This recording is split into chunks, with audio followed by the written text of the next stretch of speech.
Hi guys, flex ko lang sa inyo yung daan papuntang Cotto Mines. Ito, papasok na kami from the highway of Masinloc. Konti sementado, tapos may mga buong na daan. Ito nga pala yung unang checkpoint. Dito nyo ipapasa yung papel na binigay sa inyo kung nagaling sa munisipyo. Bali may kukunin lang sila dyan na isang papel. Tapos yun, ako, pinirmahan niya. Ayan guys, tapos yun na, may kinuha silang isang papel. Tapos ibabalik ulit yan sa inyo. Doon na lang daw ulit sa second checkpoint kung saan na naman papel. So yun nga guys, nipisahan na namin ulit.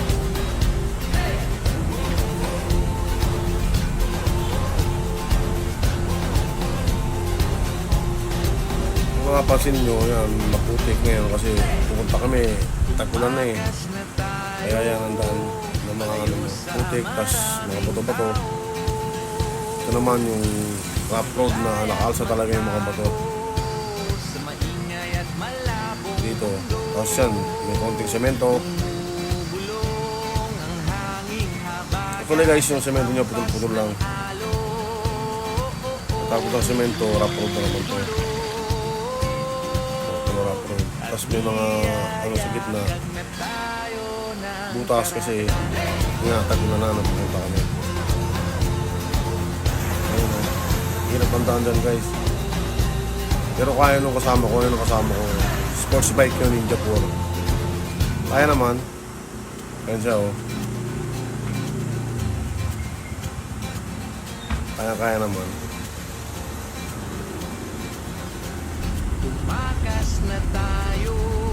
Ay, tinakbo namin to ng 1 hours and 45 minutes.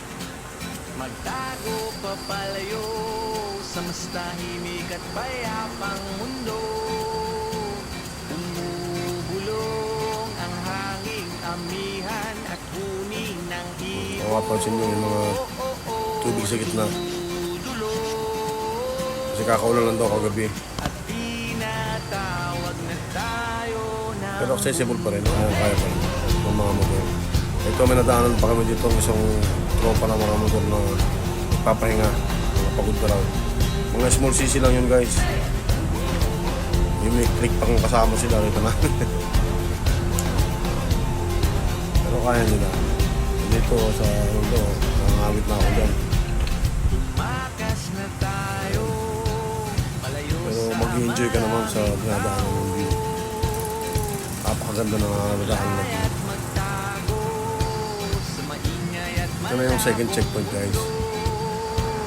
Pakita nyo nito yung papel. Actually may third checkpoint kasi hindi ko na na-video. Kasi palubat na yung camera natin. Yung bus namin. Ito na yung ano guys, yung papunta talaga sa Cotto Mines Kids School. O natawag nila. Pababa to, pababa.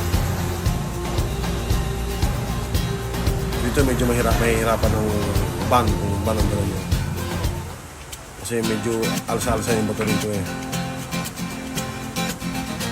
Hindi kaya sa unang madaanan namin na yung live. Hindi kaya nakakangat yung mga bato. Tumakas na tayo, takasan na natin ang mundo. Cotto Mines Kids School. Magtago papalayo sa mas tahimik at payapang mundo. Umubulong ang hanging amihan at huni ng ibon. Ayan, nandito na kami. At tinatawag na tayo ng bundok. Barangay Cotto, Naminahan.